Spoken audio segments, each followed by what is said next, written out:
As a reminder, if this podcast has a single solid culinary opinion, it's this. There is a difference between Creole and Cajun food, and if you don't know it, you're the problem here on V'ger Please, a vile visit to Bajor. My name is Joseph. Happy birthday to me. Yes. I'm hungover right now, so it was a good night last night, and we're going to see how this podcast goes here. I'm your co-host, Peter. Yes, happy birthday, Peter. I did see that before we started chit-chatting before recording. Thanks, Facebook. I guess my gift to you was complimenting how well working out has worked out for you. So there you go. Well, thank you. My ego appreciates it. I have a very brief sojourn into different media I want to take with you before we get back into reviewing Homefront, and that is on Invincible. Real quick before we do that. Yeah. I changed cell phone carriers off at T-Mobile, and T-Mobile had been subsidizing my Netflix, which I've had since 2008. And I was like, fuck it. I'm downsizing my subscription footprints. I was paying $18 a month to Netflix, even on top of what T-Mobile was subsidizing just to get the 4K thing. Like, it's crazy what these subscription services want versus the content they provide. And like, Netflix has always been the top of the pile in terms of like delivery and ease of UI, right? And I see they've got some like new content coming out, and part of me is kind of like, man, fuck. They also still have the best licensing agreements. They have tons of movies on there. Well, now that they've got Warner, but I mean, I haven't had time to sit down and actually watch movies. But like, Beef season 2 came out, and that I had to watch through alternative means because my thing had already disappeared at that point. But Invincible, which is on Prime, yes, and Prime's got Invincible, The Boys. They had The Expanse. There's been a couple other things here and there that like I've liked watching. But just that not my cup of tea. But like the audacity of these guys to charge what they charge for Prime, to turn something that's an overnight shipment into a 2-week later shipment, and then to turn around and like shove ads at me for a platform I'm paying for. Like, fuck off. Yeah, I don't typically watch Prime anymore because of the ads on the tier that we're on, and I refuse to pay more because the only show that I consistently have any interest in is Invincible.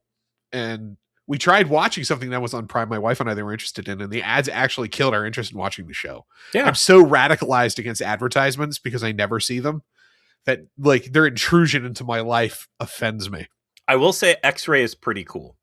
The thing where you like hit down and shows you every like that, who the actors are, all that. Like, it has some neat stuff going on. It's not a bad streaming service, but it's terrible at subtitles of anything foreign. Yeah, it's the worst out of all the streaming services. And second, the in-roll ads when you're on a paid tier is like, get out of here. You know, which Netflix started the same thing. Even their basic, I'm air quoting here, basic, which is still like $12 a month. They're pushing ads on that too. So like, congratulations, guys. You have forced me firmly back into the old ways. And they're less inclined to enforce the old ways anymore because they have so much audience capture. They don't care like they used to about piracy. But in any case, Invincible. I watched season 1. My hot take, the animation is trash and it's distracting, but the story was real solid. Yeah, and I thought that was a good trade-off, to be honest with you. I was a big fan of the comic for the first 5 or 6 years it was out. I think I started when I was in college and I read it into my 20s, and I didn't keep up with it 100%, but like caught up later on. I stopped buying it and I started reading it online for free because I was exposed you to it? I think it might have been Mike Lehman, our mutual friend Mike Lehman. Who's also a big comics aficionado. He swore up and down about it, and I agree. It's possibly my favorite. It's my favorite superhero comic I think ever made. It was written by somebody who was trying to appeal to an adult audience in a way that wasn't just for shock. It was for the complexity of the story. Obviously, shock and gore and people dying is a big part of it, but it's huge, man, and that's like a hard. I don't know, man. I want to go back. I want to watch these because we're in season 5 now? 4, I believe. They just finished 4. I want to catch up. But might have been 5. I forget. I want to rewatch season 1 with my wife and get her to watch it. And like these ultra violent superhero shows, like The Boys and Invincible, even season 1, which again is all I've seen, super gory and like doesn't get any less gory. I know, but I feel like, especially once you start killing civilians and stuff, like you and I being in our 40s, me unfortunately being shifted even closer to my mid 40s, like we grew up through this not golden age, but like, you can't hurt kids, you don't kill civilians, there's no death, there's not really blood. Like the Batman the animated series through Justice League, Superman, that stuff, like, and all the comic, what was it called, the comic code? Yeah, the comics code era. Yeah, although it wasn't like fully enforced by the time we were around. No, but there was still a lingering influence of it. Yeah, all the 80s cartoons, Thundercats, G.I. Joe, lasers flying everywhere, but no one really died. Like seeing animation or media where it's like, yes, people are getting cut in half with laser beams. People are getting ripped in half by Superman. Like, I keep going back to what was it Jay Miner said about Night of the Seven Kingdoms, just like being able to watch something without the emotional grime. I completely understand where you're coming from here. Invincible has definitely got emotional grime on it, but I feel like I always appreciated that the violence has weight. When people die, it matters. The fact that civilian cost is in the picture, and there's a lot to be said about trying to prevent that from happening, and that it weighs on everyone involved when it does. That Nolan's actions as it relates to doing some of the things he does, like, haunts him for the rest of the run of the entire story.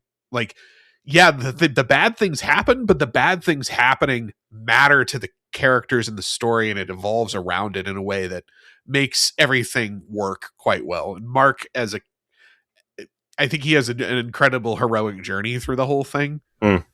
Where, like, I think the best thing I'd say about Invincible is it has the best happy ending. Like, they're sticking really close to the comic with the TV show, so I'm going to presume that that's the direction they're headed. And it feels so earned because so much happens in the interim that is terrible, that getting to the happy ending, it's like, damn, Mark Grayson, you earned it, buddy. Like, you did it. And I've been impressed by how close to the comic the show has been. Mm-hmm. And what I wanted to comment on, though, was at the time it was made, it was felt like it was very progressive in its politics. And the most telling thing to me is that it's not progressive enough for now relative to like 2003 when Kirkman started writing it. Mm-hmm. Now, so there's these subtle changes that are being put in that are attempting to sort of deal with the fact that they want to make it more progressive, or the way that they write certain scenes. And not all of it works, I'll grant that. But I think that people with our politics are being too harsh on it because they don't understand. Like, they're ignoring the depth of the story that's happening to, like, complain about a scene where a character admits to having an abortion, which is a big deal in the story that happens, and it's crushing for everyone involved, and no one likes it that that's what happened. But it feels like kind of the natural consequence of the terrible circumstances that were handed to everyone. And it's the kind of story that, like, no one's a hero in this moment. That's actually good, that real life is like this, right? Mm-hmm. And instead, I feel like the right now is becoming that force in entertainment where they refuse to see nuance in anything. They refuse to, like, accept that there's more complexity than the worldview that they inhabit, which has often been the complaint you and I have had about Star Trek and the way a certain kind of leftist politics invades it and and strips out elements that they find uncomfortable. And I hate that this impulse is starting to be shown on the other side so fervently. It's something that I don't think deserves it, and I think is actually quite good. I don't know. Like, I just want less politics. I want less current day politics in my media. I want more Andor and less Daredevil Born Again. I want more timeless stories that are telling me something about the world without linking it to a very specific opinion someone has about a very specific president of the United States. Like The Boys. The Boys is awful with that. The Boys is just about how Trump bad, and it makes the show unwatchable.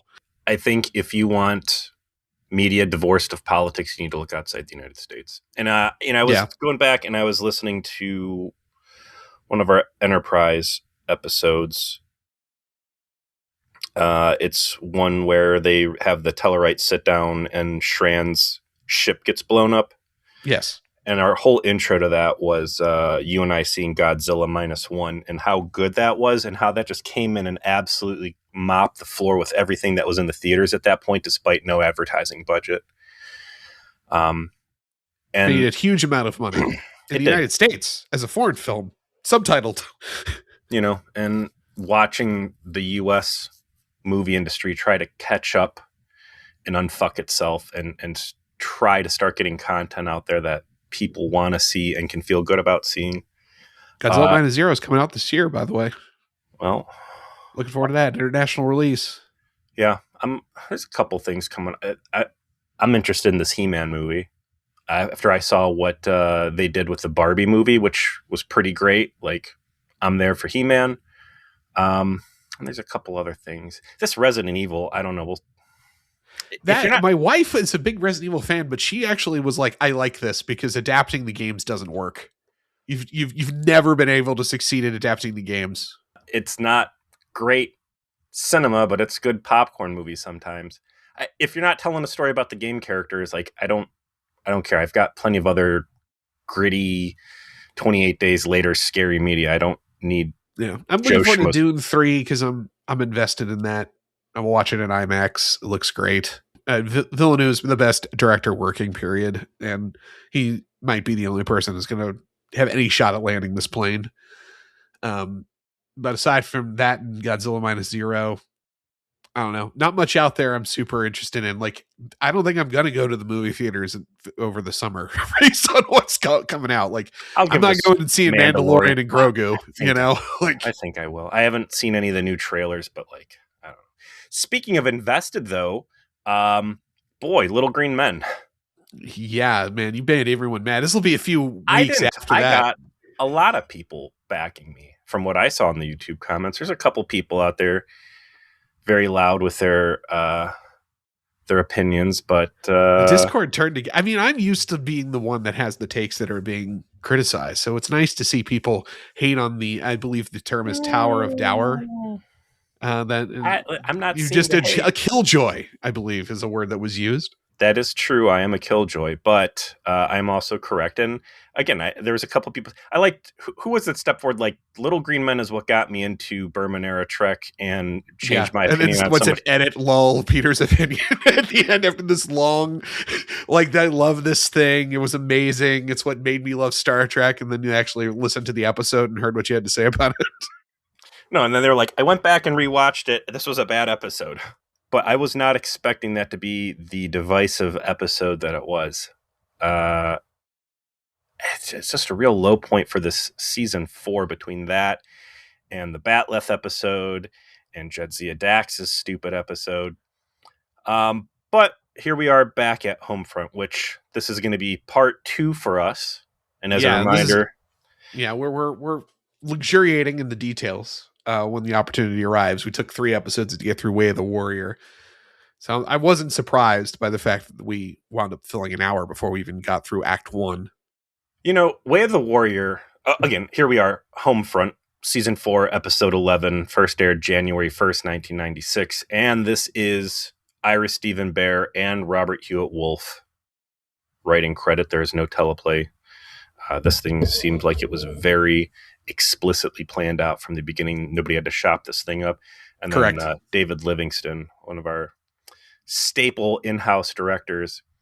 Way of the Warrior was a long episode for us because there was so much on-screen content and there was so much Berman era Klingon backstory that came in with Worf, or just with the Klingons in general, the Klingrons. This episode is interesting. I didn't think we were going to have 2 podcasts worth of episode off of it, and just the conversations that came about organically. Because not a lot happens in Homefront. There's, it's a pretty simple plot overall, but the implications are so vast because the founder doppelganger threat and the Dominion Marshall threat represent to the post-scarcity utopia of the Federation in ways that the Romulans and the Klingons and even the Borg have never been able to broach. Yeah, like the Borg get a couple call outs in this episode as to being the only thing that's ever threatened Earth to cause it to have to go to a state of emergency over the last century. But that was such a brief threat, right? The Borg cube was coming in some distant place. The Starfleet confronted it and failed, but then the Enterprise destroyed it anyway, and then it was over, right? It began as quickly, it ended as quickly as it started, as far as everyone's aware. And there was no impact. Nothing happened, right? Everyone looked around and like nothing on Earth has changed. Nothing harmed us. And the losses and pain was felt distantly, specifically by Starfleet and not by the Federation as a whole. And this is fundamentally different in every possible way. And the tension of this episode, I think, lies in the persons of Admiral Layton and Benjamin Sisko and Odo understanding that and how they're interacting with characters that don't. Everybody is shook and hurt and scared and disgusted. There is this changeling threat, and there is the existential shit show that these doppelgangers represent. And I can't trust anybody. That's part of what this episode's tackling. And then the other part of it is just the brutality of murder in Earth circa 2372. This act of terrorism killing everybody at this conference with the Romulans, and like how hard that shakes Earth as a whole. And that's like, I think that's a great way to frame how soft Earth is. Like, yeah, what is it, 17 or 25 people die? Yeah, a couple dozen people die, and it's the worst thing that's happened to them in forever. It rattles people harder, I think, than the potential Borg invasion of Wolf 359. So, like, looking at the entire body of Star Trek, going all the way back to TOS, like, how often has Earth directly been threatened? V'ger probe, right? Yes. Yeah. The whale probe. The whale probe. Which would have been the last time, by the way, that there was a state of emergency, which happened to be something Brock Peters was in. Just kind of funny coincidence there. But nobody really died. You know, maybe someone got like drowned in the tsunami waves, but it certainly wasn't a murder. What else have we had directly threaten Earth? Wolf, the cube, right, from Wolf 359. Did anything else from? Let's skip over conspiracy bugs because that's it. There's nothing else that's threatened Earth in the Berman era. I mean, you got obviously Enterprise Xindi stuff, but that's pre-Federation. Nothing in this era has genuinely threatened Earth since TOS, aside from movie plots. And those movie plots too. Like, yeah, and those movie plots resulted in no real fatalities, as far as anyone's aware. But the point being that, like, okay, with both V'ger and the whale thing, right? The thing came from space, it got to our doorstep, and at the last minute, the Enterprise... Kirk and company has saved the day. Yes, both times. A Enterprise has been there, Starfleet has been there to shut it down, and all right, crisis averted.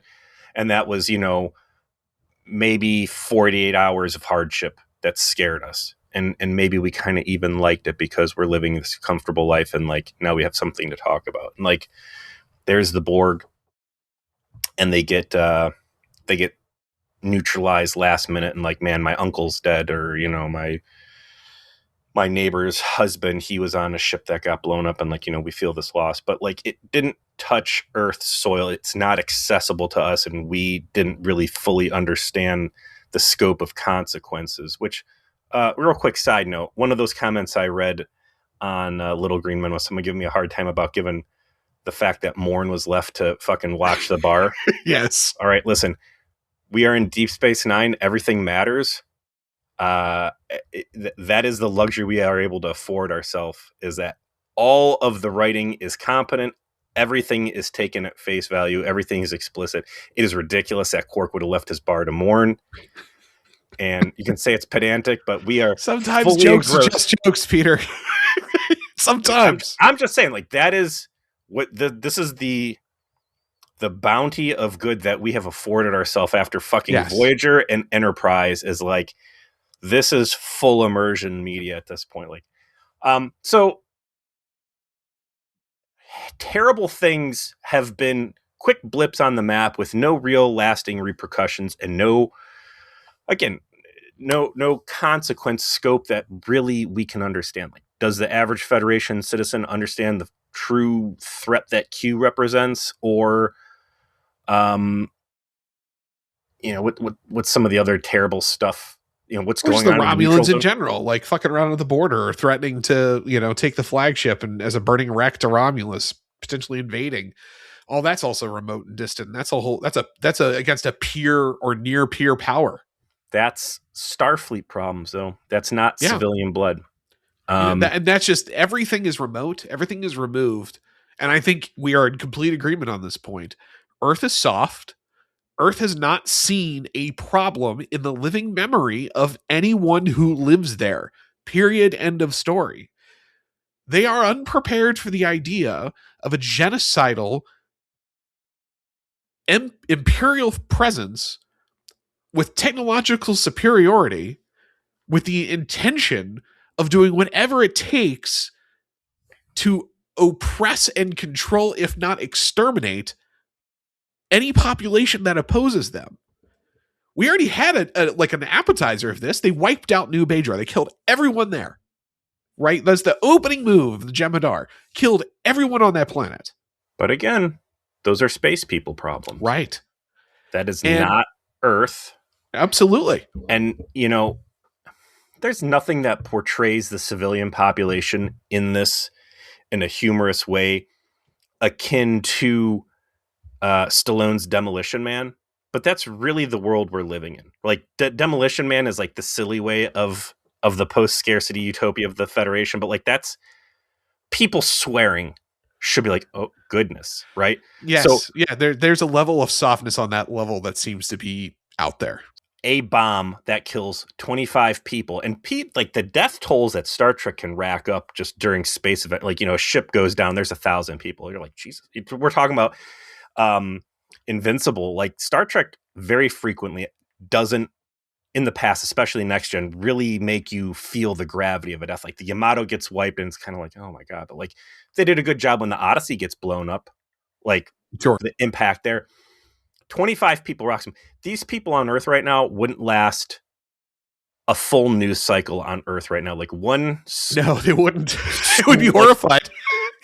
The shit that you and I are just numb to, and nobody even talks about school shooters, like, that would just rip these people apart. 25 people, big fucking deal. They are shook. And even in your Starfleet personnel who are a little bit more hardened, when they went back to in futures past, or when they went back in time last season and went to the Bell riots, and they were like horrified by the world of the Bell riots era in and of itself.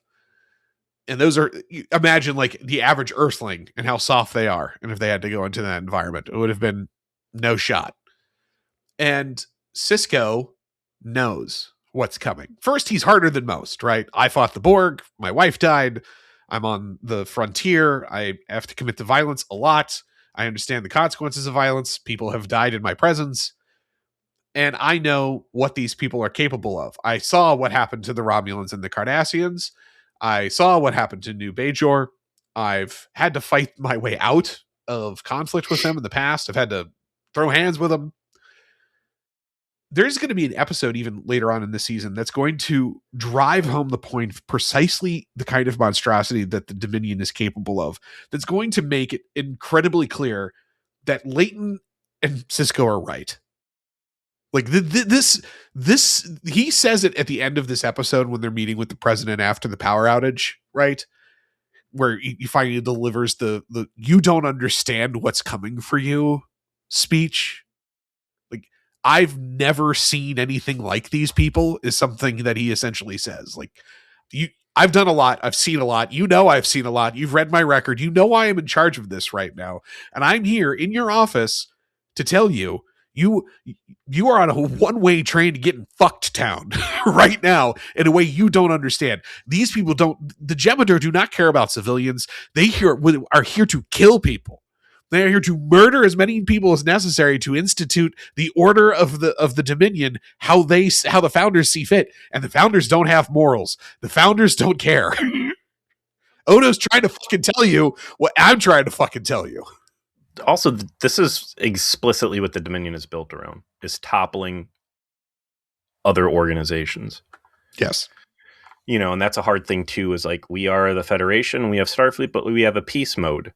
And the Klingons are a warrior culture, but they have a peace mode. And the unscrupulous, shifty ass, treacherous Romulans are out there, but they have a peace mode. And the Dominion does not. The Dominion is interested in toppling anything rigid that is around its borders and subjugating it. They hate you. They hate you because you are a form of life that they don't respect. And they are built explicitly around what they are about to do to us, and we are just soft and loose and exposed. So, like, appreciate for the moment the situation that Cisco and Leighton are in, where it's like, I see the road in front of us and it's very bloody, and we need to start doing painful things now to prevent even more painful things later. And, like, what's the Federation president's name? Jarish Inro. What's your opinion on this guy? I think he's a great character for what they're trying to do, right? This is a peacetime, normal Federation president guy, right? Humble, didn't actually want to be a leader, which is like typically what you want to look for in leadership positions. It's the Vedic of this kind of power. School of ascension. You know, like I respect the institution that I'm a part of. I'm trying to maintain peace, prosperity, and utopia. And he's not, as Leighton himself says, not suited to the moment, right? Like, he is not a man who can conceive of what is going to happen. And also, he's kind of afraid of taking steps that would be ruinous to the institutions that he has inherited. I like that. I know that, apparently he didn't have a very good reaction amongst the fans at the time, but I think that he makes a lot of sense for what a politician looks like in the Federation. What do you mean he didn't have that he had a bad go with the fans? Apparently, and this is according to Ira Stephen Bear, like, fans did not like him as the Federation president. That he just represented too much weakness, I suppose. That's what Berman era Trek is. That's what Roddenberry Trek is. Like, that's the whole. That's why I think it works, because he's a representation of what the Federation would typically see in a leader as good traits. It's just not correct for now. That's the story. Like, this guy is the humanoid embodiment of the Galaxy class. It's that I want to believe that the peace and diplomacy can be an option. I want to reach out and explore. I want to be egalitarian. And that ultimately, like you're saying, I am not built to handle the threats that are now being put on the board. Do you feel like a lot of his hesitation to start adopting more stricter security is like, I don't want this to be my legacy? Or do you think it's more like, I genuinely don't want to break this thing that Earth and the Federation has worked very hard to achieve, which is this? Both. I think it's both. Like, he's a politician. Politicians want to have good legacies, but nothing about his actions suggests that he doesn't sincerely hold his beliefs that he espouses, which is, I don't want to ruin paradise. Like, it took a long time to build it. I don't want to, I've been entrusted with running it. Obviously, I would like to preserve it, right? This is an interesting line there about paradise too, because I think some point in season 1, when Sisko's really focused on the Maquis, and it was like, it's easy to have these Starfleet outlooks on things when you look out the window of Starfleet headquarters and you see paradise. Yeah, season 2 was that, yeah. And here it is. Here it is, where they're in paradise, and you hear almost the same thing coming out of them, but like, this is paradise. Like, he's self-aware, right? Like, I know what this is and what it took to build, and to ruin it is not only disastrous for me personally, but disastrous for everyone here. Well, let's continue to go through the plot. When we open Act 2 is actually when we finally get to Sisko's Creole kitchen and the person of Joseph Sisko. I just love that This is the first dad of a main character I feel like we've ever met. Skipping over the Rozhenkos, yes. The Rozhenkos were definitely a presence, and I love that Worf has like Russian parents, like is very suitable to his character. Mm-hmm. And Riker obviously had a cantankerous relationship with his father, but he only showed up the one time. It's a kind of familial connection that I'm happy to see on screen. This is territory we haven't experienced before. We haven't had a captain have his dad still in his life and is vital and doing things, and you can see where he came from, right? Like you can see the parts of Joseph Sisko that transferred into Ben Sisko, right? And that I love that they were able to figure that out in terms of the performance, right? Like, I don't know how much Brock Peters and Avery Brooks may have spoken about it at the time. Who knows? They're actors, they're professionals. They probably did sort out like how it is that they're going to try to portray it. It certainly seems that way based on what they're able to do. But Joseph Sisko, he's a performer, right? He's charismatic. He loves to talk. He loves to be around people. Ben Sisko has some of that, right? He's a leader. He's a commander. He has a charisma that he uses to direct people, but it's very different. Of course, the love of food, the love of cooking, that transferred, as well as has a certain degree of stubbornness and commitment to what he believes to be right. I think you see a lot of the dad Sisko in season 1 Ben Sisko. And we chalked it up in that moment as like stagey, campy overacting. Mm-hmm. But if I'm going to afford these guys and say, all right, did they really put some work in on the background? Like Ben Sisko, before he started getting burdened by how awful the Maquis situation is, Cardassian nastiness, and now all this Dominion business, I feel like there was a lot more presentation in common between season 1 Ben Sisko and his dad here. So it's a nice footnote to kind of how he used to be back. And I don't want to say I think you got a point because Joseph Sisko even says your father, to Jake later, it's like your father looks like he's got the weight of the world on his shoulders, and Jake says he does. Mm-hmm. Is that not a comment essentially on what you just said of like the last time Joseph Sisko saw his son, he was a different man, and now he has a burden that even as his father, of course, he is noticing, he is carrying. Two worlds, because he's responsible for Bajor and now Earth. He's the fucking prophet Elijah of a planet. Like, he's got a whole group of people who look to him not just as their protector, but spiritual leader. Yeah, that's the weight of a world, all right. But yeah, I love Brock Peters. Like, he's definitely a man who owns a restaurant. And he loves what he does. I like the idea that, like, again, we're in the post-scarcity utopia. No one that's working here needs to be working here, but everyone needs something to do. So there's waiters, there's cooks. They're all here. There's people here to dine.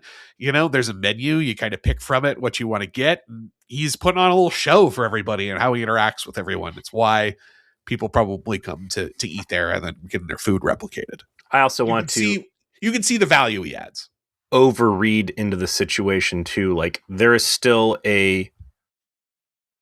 some sort of a regional, if not global economy. Like, all of the food that's being grown or that being served there, like, he is not growing it all in-house. There's farmers out there. There is something that Earth has not gone completely by way of replicator. Again, people need purpose.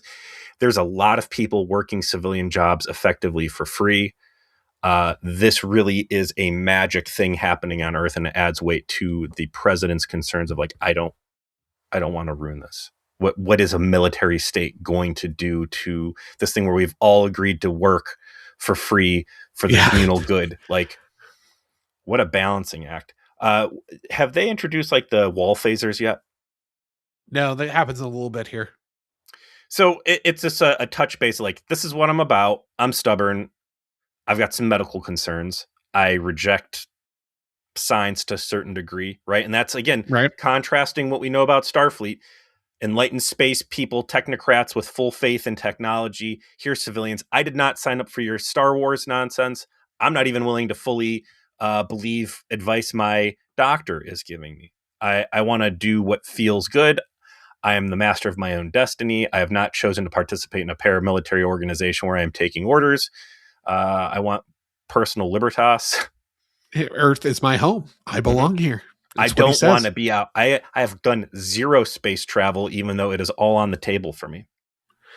So great contrast to all of the other civilians that we have met out in space. I'll also briefly touch base with Nog. Nog shows up. I love the fact that probably he wound up connecting with Joseph Sisko because, of course, it's my friend's grandfather, only person on the planet I have any connection to. Mm-hmm. And I just like the idea that Joseph Sisko started getting him tube grubs because, like, oh, poor kid. Like I can see him kind of like fathering him a bit and giving a place of refuge where he can come and get some food that feels familiar and, talk to somebody who cares about him, Sure. And he seems like he's happy, to be there. And Joseph Sisko makes a joke about, I'll cook him and still serve him with a remoulade sauce, put him on and the B plot there. I don't know, maybe a C plot, but it's just Quark's or Rom's having a hard time getting almost it's Nog. Work through all the other Ferengi. I know, my post-it note fell off. Having a hard time integrating, and Sisko real talk. I'm like, you knew this was going to be hard. Also, you can't expect to just walk in and everybody to welcome you. Like, you have to earn your place. And Nog's big plan is like, okay, well, people love me and respect me if I get on this elite red team squad. And it's like, you got to earn your way, man. I can't just plop you in there. So I'll be curious to see how that plot shakes out if Nog will learn the lesson and start achieving and building his own power base, I guess. We then go to actually meet Josh Inyo, the president of the Federation. It's in Paris. We see the Eiffel Tower in the background. Federation headquarters has always been in Paris. And Leighton and Sisko come in. They've got a suitcase. They give him a pad, and it's all a setup so they could dramatically have Odo essentially appear in front of him and say, "Oh, whoops, man." Our guy who likes to be bags was a bag again, and he's here to demonstrate exactly how screwed you are. If a changeling wants to kill and replace somebody, it's pretty easy for them to do so. You could be dead, be a changeling infiltrator right now, and it works. Very good. I love how Odo just shows up and he's like business in his face, and like Josh Inyo's like taken aback by all of it. He's just unfazed, like, their belongings should have been scanned. They should have been subjected to blood tests. None of that happened, and that's why you're dead now. It is such a simple parlor trick that is so unimpressive to me, and it rocks the shit out of this president. And again, it's a great framing device of like, we as people who have been along Starfleet on many years of journeys and crazy shit, and again, contrasting to Earth, like, this is what some people on Earth are like. I want to see amazing stuff. I'm out there in space. I have such an enlightened, better viewpoint of what the galaxy can really be in terms of kooky shit versus soft ass Earth. Maybe we hear stories. Maybe some people care about the stories and go watch the holodeck episodes about them. Most people are content to go work in a field so the restaurant up the street can make grits, right? Right. That's not a suit. That's not a bag. That's a man. That's a bag. Oh my God, you've rocked my world. Like, dude, you wouldn't last half an episode on Deep Space Nine. Even Leighton hadn't met a changeling before, right? It probably shocked the shit out of him to see it in person. Sure. He just had more of a frame of reference for it. He's a Starfleet admiral. He's seen some things, but nobody's seen what Odo can do except everyone on Deep Space Nine treats it like it's fucking another day of the week, right? Like, because they work with Odo every day. And not just Odo. I mean, all the other space domes right there. So Earth is just at a 0 out of 10 on the I can comprehend this, let alone I'm ready for its scale. So this is a taste, the most mild taste of what could be going on. We want to start upping security. I don't want to. Well, all I'm saying is like key installations, Starfleet installations, Federation, like just controlled areas. We need to really control the controlled areas. The measures that Leighton asks for and Sisko asks for are very specifically interesting to me because as the chief of Starfleet operations, he has a very specific remit. What is that? Security disposition on Starfleet vessels and in Starfleet installations. And the specific decision they make is all Starfleet officers are going to be subject to blood testing, as well as their immediate families. And we see the consequences of that later, and we get to see it defended. Like later on, this policy leads to the fact that Jake and Joseph Sisko have to be tested as the immediate family of a Starfleet officer. And Joseph Sisko objects to what he sees as an impingement of his civil rights. That I didn't choose to participate in your reindeer games. I didn't sign up for this. I didn't sign up for this.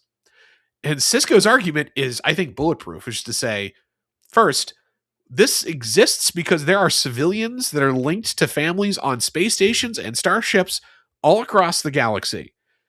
We need to be able to test them, but if we're testing their family, we have to test everyone's family. Otherwise, it's not fair. It's not equal. Now we're like creating edge cases, and if we do that, then we're allowing a circumstance by which a changeling infiltrator, knowing the rules, can impersonate someone where they're not going to be subject to that, right? Like we're making it easy. Joseph Sisko's response to that is, I think, probably one of the best moments in the show so far as it relates to just plain old wisdom. Like, if I'm going to be a changeling infiltrator, wouldn't I be able to avoid this very easily? And we know that because we've already seen that blood tests can be fucked with at the end of the 3rd season when they were trying to do it to find the infiltrator on the Defiant. This is 1996. This is pre 9/11. This is pre TSA. And you and I, as American citizens who can very easily remember a world before the TSA, and TSA is where dealing with the TSA is what made me familiar with the term security theater. And that's something that's only grown in the United States since then. Like, here is a security checkpoint. But if I wanted to bring a gun past this, like, I can very easily see a way to like slip a gun. Like, we need to do something. And what we're doing is we're shutting the public up. We're not really trying to actually fix a problem. And I don't think that what they are going to start implementing is security theater. But me, as someone who lived past when the writers wrote this, can look at everything happening here and say, this is security theater. Like, right. Even if the changelings can't terrorize Earth firsthand, what they can do is fuck this society so deeply by shaking its core values. Like, the transformation that's going to need to happen on Earth is going to do everything should be doing everything that the president is afraid of. And that is fundamentally changing what the society is. And what is that going to do as the Federation, as a adversary? Because the friendship, the power of the Federation and the threat the Federation represents to the Gamma Quadrant is friendship and being nice. Like, we talked about that when they had their initial encounter. Like, the Dominion rules through fear, and the most powerful weapon the Federation has is showing the subjects of the Dominion, like, we can be nice and love, and here's the hand of brotherhood. We can extend to you a hand of friendship and brotherhood, and we can make this work. We believe in what we're saying so much that there is recorded instances of the very flagship of this organization going to aid other civilizations for no other reason that they ask for help, and dying to do it because it's what we believe in. So you, as a subjugated planet within the Dominion, you can defect, you can come over here, and we will help you and we will protect you. Like, that is such a potent weapon against the fear tactics of a scared founder organization that, like, again, even if the goal here isn't to like militarily destroy Earth this decade, if you can make them scared and isolationist and xenophobic and all the other things to move us past the security theater of like blood tests, that you are going to change the very DNA of the Federation and defang its greatest threat to you. Like, that is crazy. So everything he says here is like legit. Like, you can't, unless you're going to blood test everybody at the exact same time. And I have a feeling it's going to be, just because we saw Picard season 3, and I kind of know, or a season. Yeah, Picard season 3. 1. yeah, season 3, like, I know transporters are going to be involved in like the solution here, which is, a great way to magic things away. Like, this is just, your head starts to spin when you really let this thing breathe, right? And that's part of what's happening here is there's a slow realization on the part of different characters of precisely what they're getting themselves into. And the story that's being told between this and the next episode, Paradise Lost, is okay. There's going to obviously be a conflict that ultimately arises from the response mechanism that's occurring to the arrival of this threat, and to the degree the different characters that are having different opinions about it, Leighton, Sisko, Joseph Sisko, Chira Shinryo, and how this ultimately settles for now, right? But coming all the way out, zooming all the way out, yeah, is some of the stuff in the TSA security theater, yes, but it's also presenting a barrier. All right, we're not going to make it easy, right? It's not going to be the good old days when you can walk up to the gate of a plane without being searched, without going through a metal detector, because we have to make it harder to do the bad thing, even if it's not impossible to beat. Mm-hmm. Making it harder does make it more difficult for you to disrupt us. And that is useful to us. It reduces and limits the potential damage you can do, at least by ensuring that, only a certain amount of your agents are going to succeed. Maybe we do catch some of them, that we create disincentives such that you have to change your tactics.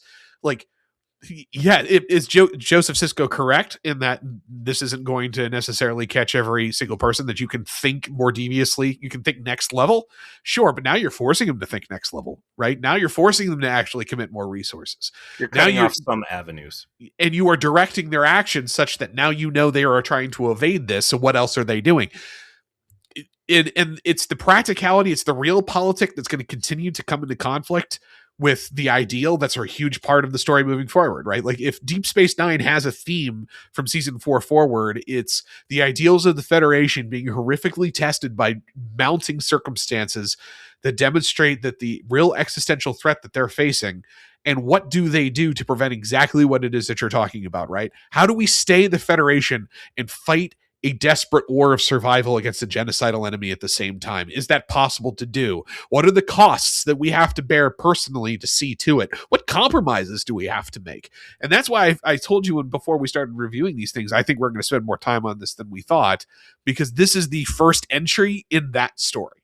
This is the first time those choices come onto the table in a very real way at the highest possible level, and it won't certainly not be the last. And the more radical things are still to come, right? Like, we're dealing with just the table stakes right now of, do we have security measures on Earth that we don't necessarily feel like, appropriately respect our civil liberties? Just wait, right? Like, 3 seasons from now, this will seem novel. This will seem painfully naive. And the best part about the show is that the characters in the show themselves will know that. It's not like it'll just happen in a vacuum. Way of the Warrior was crazy because of the sweeping geopolitical changes, putting the Federation at odds with the Klingons taking a large swath of Cardassian territory, Cardassian government collapsing, and its intelligence agency, which had been built up over the past 2 to 3 seasons, being deleted. A lot of big border changes and diplomacy changes. And again, this is as significant because this is taking, how long has Star Trek been on at this point in 96? 40 years, 50 years. Everything from TOS, specifically everything from this season 1 Roddenberry portrayal of post-scarcity utopia, all of that about to go in the trash.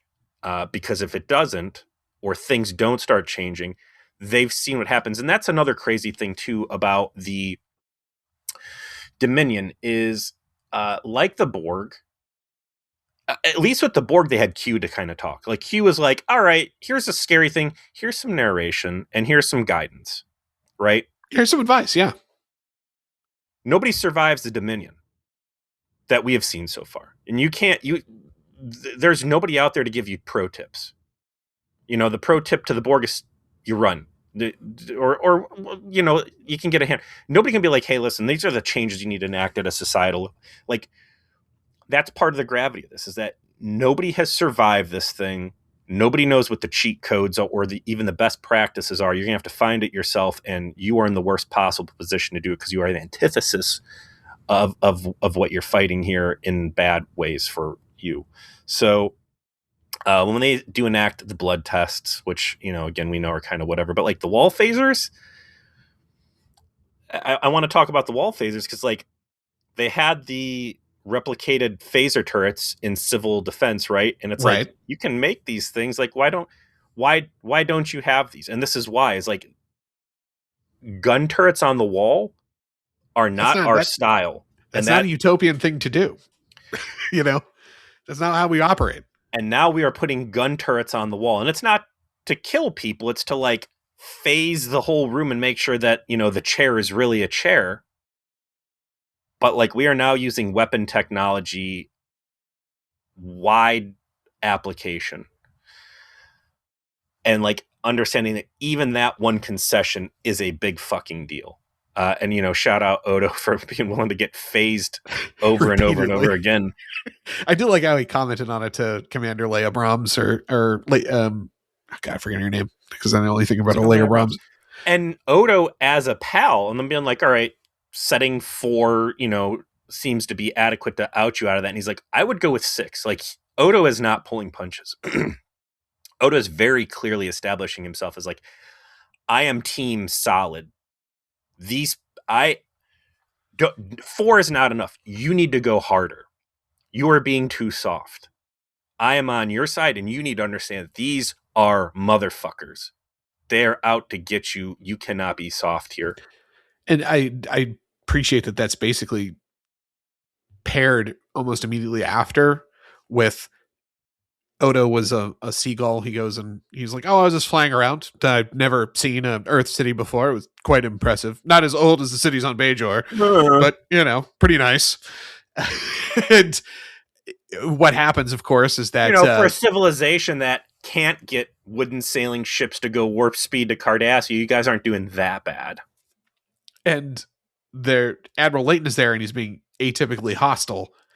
Odo picks up on it and determines that he's a changeling infiltrator, right? Like immediately after he's like telling Commander Leia Brahms, like, this is a bigger problem that you need to make sure you get these people. Once again, it's like, oh no, it's the threat is real and it's here and it's happening right in front of us. And I have a question for you though. Do you think that changeling kind of gave himself away on purpose, or do you think he actually slipped up and was so aggro that Odo was able to stiff him out? I don't know, because here's the coin. One side of the coin is that Odo is an anathema to the very core. The prime directive of the changelings is thou shalt not hurt another changeling, let alone body slam him on a warp core and give him cancer to death, right? Yes. So I think it's very believable that the changelings are shook, and people they can't keep their children. They get sloppy around him because they hate this guy so much, right? And what do we know about Odo? Odo is a master of humanity, or solids, that he can see them as he's a physiological lie detector. And he knows when people are acting weird, right? So if you know how to read a human perfectly, that lends credence to the fact that he is going to be able to suss out imposters. And this is all within the Bible of Odo, that like he knows when you're lying because he sees vasodilation, eye movements, all this other stuff on top of like, he's acting kind of weird. So yeah, like him spotting an imposter, I absolutely believe.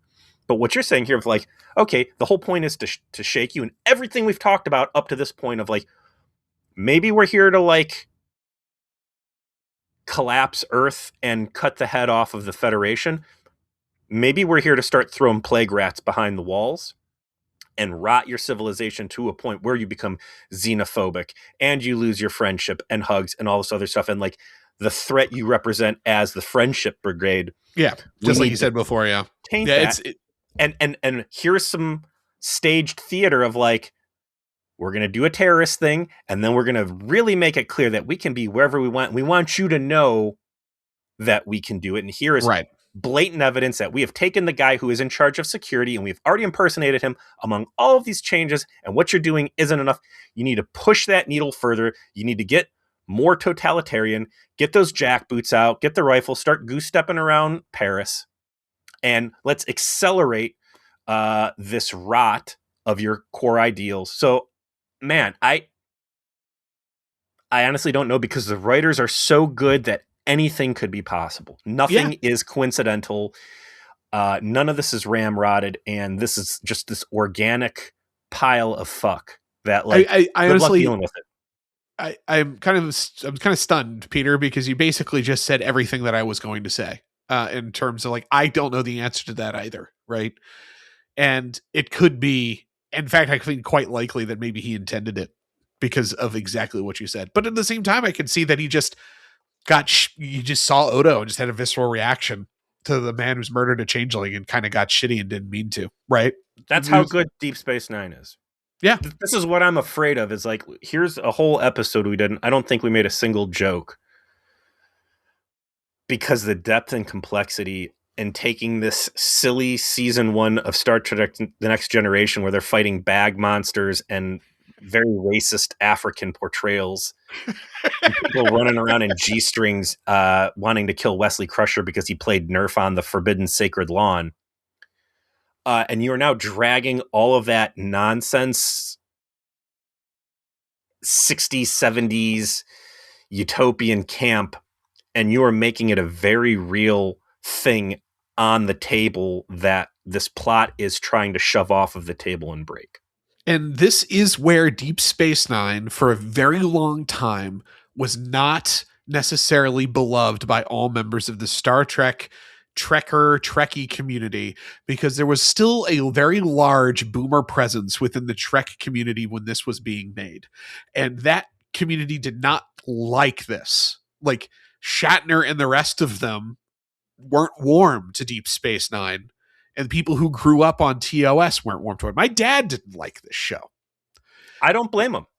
It's not for them. And that's what's weird, is that it was for a different mindset, a different person, more Gen X-y, because that's who's making it, right?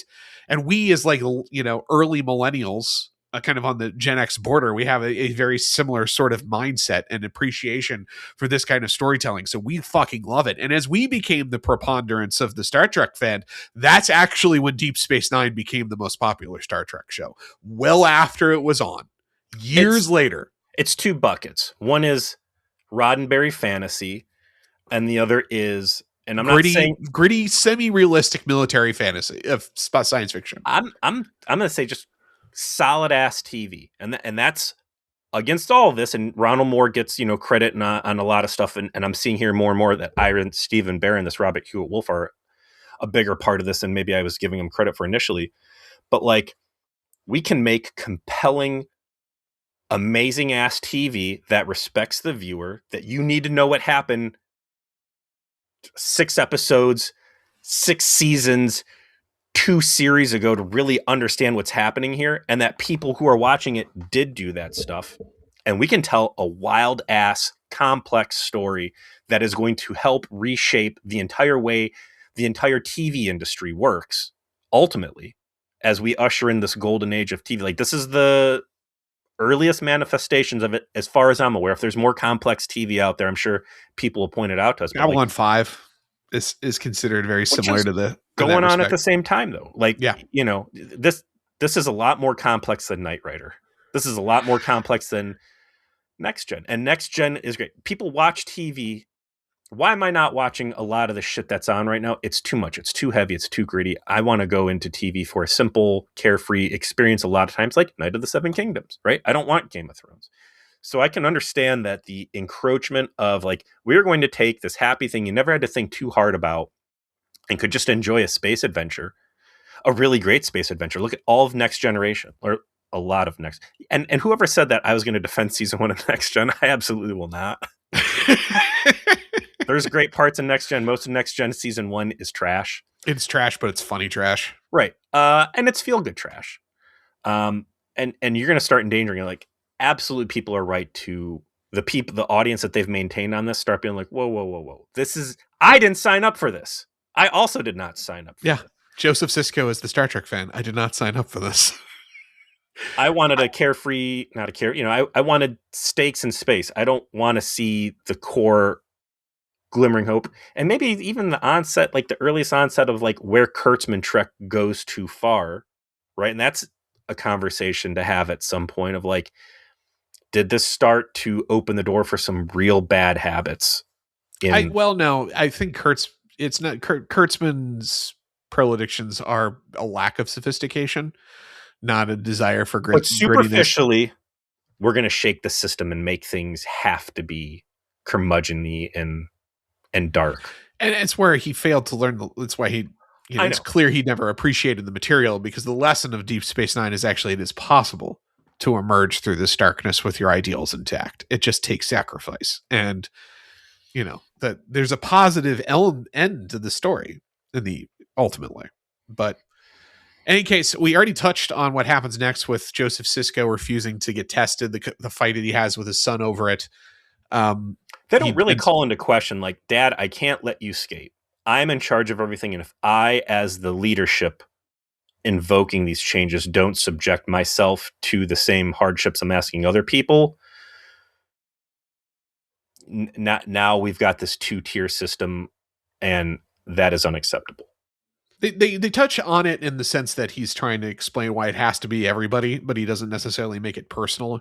They get close enough to that, I think. And it sucks we're at an hour right now, because like the whole conflict between him and his dad trying to be like, do you really think that I am? And like Sisko saying like, I don't know. And like, yeah, you can't blame him at all. Like, Dad, the fucking zany ass shit that I've been exposed to. Again, I chose to go out into this fantasy world of Starfleet. You literally cannot. He doesn't say this stuff, but like you and I can. I've been sucked into a board game. I fought Rumpelstiltskin. Like, we're going to sit here and laugh about it, but like, this is all real to these people. Yeah. Has my dad been swapped out by a body? That is absolutely within the wheelhouse of my average fucking pay week. That would be the weirdest thing that ever happened to me. That would be a 2 out of 100 on weird shit that I encounter. Out on the frontier of sanity, next to this hole of madness, like, my doctor accidentally cloned a guy, Dad. Like this, there's a lot that's happened in my life, and you being replaced by a doppelganger would not. Hold on, let me pull up the top episode 10 list here. How do I get into season 2? Just the nonsense any single episode could potentially represent. Like, I don't know, and the only way to know is to test the scientific method. And again, this disconnect between what we are willing to do here on Earth. So, how do you feel about where Sisko lands as a moral person by the end of this, before the power drops? Because traditionally, Trek should have this conflict between Sisko and his dad appealing to his humanity and civility and being like, I'm going to talk you off of this totalitarian ledge, and we're going to wrap this episode up with a neat bow, and here's the moral of the story of, like the drumhead from TNG, or Borg, where it's like, we as the Federation or Starfleet or humans, there is a line we cannot cross, and I need to talk you back before. And man, think about those TNG episodes too, because that ties into all of this, right? It does, yeah. The drumhead with Simon Tarses and what was her name, Nora Satie, right? Yes. Man, God, we can make 5 episodes out of this. That episode directly ties into all of this. How far is too far? When is it acceptable goal? Because the threat there was the Romulan threat, right? And Nora Satie now suddenly becomes someone who is very relevant to this conversation. That's someone you might actually need to get out of mothballs. And this critical eye of like, who's trying to fuck the very juicy hole of Earth, Right. That is just ripe for the taking because we refuse to adopt even the most slightest of critical viewpoints. All true. And obviously this has a part 2. So a lot of these questions are being held in abeyance so that, we can get to that. But as you mentioned, this episode wraps with something that I think that the show does a good job of making it clear, seems a bit like of an escalation and kind of a suspicious one at that, right? Like Leighton talks about how, they haven't been able to institute the measures that they need to after he has been impersonated. And the Federation president, he's not from this world. He doesn't Yeah, listen, value Earth the same way Earthlings do. They start getting a little space racy on Leighton. I'm like, and it's like, uh-oh, Leighton, you're saying some dangerous shit right there. And then suddenly, wouldn't you know it, the entirety of the global power grid gets stripped down and cannot be rebooted. And it's like a systemic failure, unlike anything they've ever experienced before. The lack of money for this episode is showing in one respect, and how they've had to simplify the plot. Apparently, they used so much money on Way the Warrior, they didn't have the money that they money well spent. Money well spent. Money well spent. So there is not a lot of talk about the fact, Starbase 1 is up there. There's a whole fleet of ships that are up there. We're really only focused on the Lakota as the other ship in the equation here.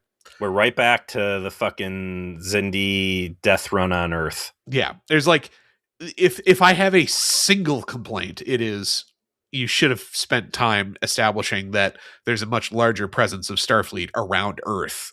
We know it is because we've seen it repeatedly over time, and boiling it all the way down to a single Excelsior class ship is a little, you're shortcutting too much. But I think they felt they had to do that because they had no money to show the rest of any of that. So let's not focus the camera on that. Let's not make the viewer think about it.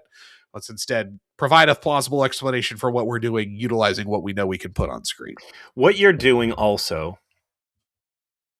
is you are clearly demonstrating to Earth that when push comes to shove and the government fails, which is the Federation, the military is there. The Starfleet is there to still provide order and resources to Earth, and that we are going to have to button things up, and that is going to include people in gold spacesuits. And that's what happens, is that now the hands have been bound. The technocratic Federation that lives in the lap of luxury, because they have a magic food box on the wall, right? That is the post-scarcity utopia key right there, is the replicator in the current 24th century that has now been taken away. Yep.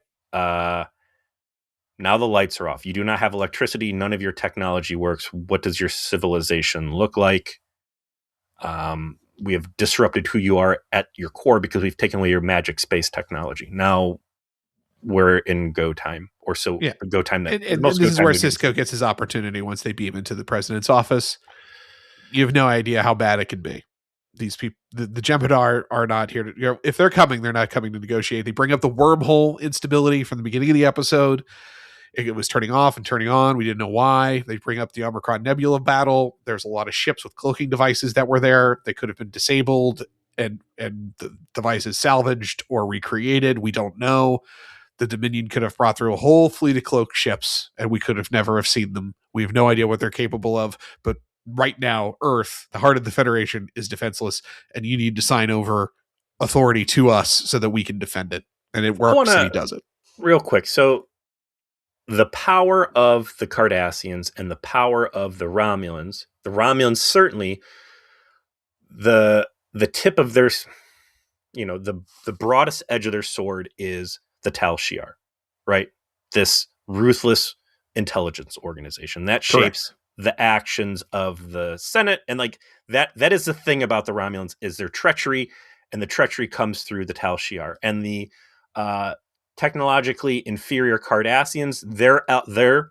The point of their spear is the Obsidian Order, and it's the terrible things that they're willing to do, right? That's right. The most powerful elements of these space empires, and those have been destroyed by the fake attack on that. Like, we gutted the Tal Shiar. They lost a bunch of warbirds and galore, but like really the lack of personnel that was the big deal. You just lost your entirety of your cutting edge CIA, guys who do shit are all dead. The most dangerous part of you is gone.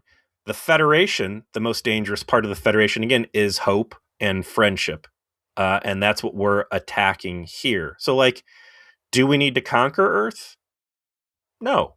And you could even argue, like, the Federation is so big that even if you conquered Earth, even if you had the Jem'Hadar come through, just curb stomp this, which, based on everything we saw from the Odyssey going down, like, they absolutely could, I think, just zap Earth right here. But now it's going to pop up. The head of the Federation will be on Vulcan or Andoria or something else. Or Teller, the Tellarites. Now you're going to strengthen resolve and Earth as a martyr and whatever. Like, the founders' policy for taking on the Federation has to be to rot it from within and make them not what they want to be before you are able to fully conquer them. Like that, I have to imagine that's like the game plan here. So yeah, it's a multi-front war. You fight the psychological battle. I mean, you're laying it out perfectly, right? Like, denigrate your opponent's position, make it so that they have to betray themselves, while at the same time doing everything you can so that when you do commit to military action, you have the strongest possible position from which to be able to destroy them from within, destroy them from without. They degrade all of the other forces, have them at odds with their biggest intergalactic ally, the Klingons. Mm-hmm. They can't rely on them. Like, every single tradecraft is definitely within the Changelings' remit. They are very good at it, and this episode is demonstrating exactly that. And so will next week's episode. So just as we end this episode with security teams with phaser rifles, and we've talked before about what a phaser rifle visually represents on screen, which is very anti Starfleet Federation. Like, this is a war rifle. This is not a, it doesn't a self-defense weapon. This is an offensive weapon. Mm-hmm. And security forces beaming down into the streets. And it's like, what are these guys going to stop? What, you think that 100 or 200 people that have beamed down off of the Lakota into the streets, that's going to do shit against a Dominion, a Jem'Hadar invasion? No. What it's going to do is demoralize your public.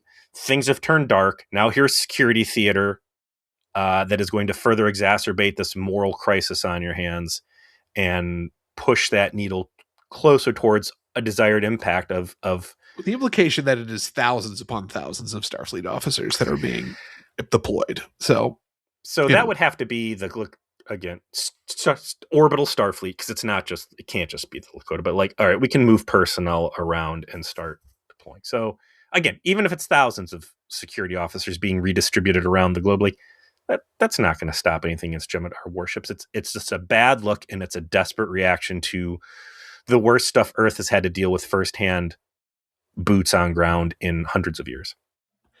I don't want you to look at the next entry because there are some spoilers. So I'll go ahead and read it again. So the next episode we're going to review is season 4, episode 12, Paradise Lost, written by Ira Stephen Bear and Robert Holt Wolf, and story by Ronald D. Moore. Okay.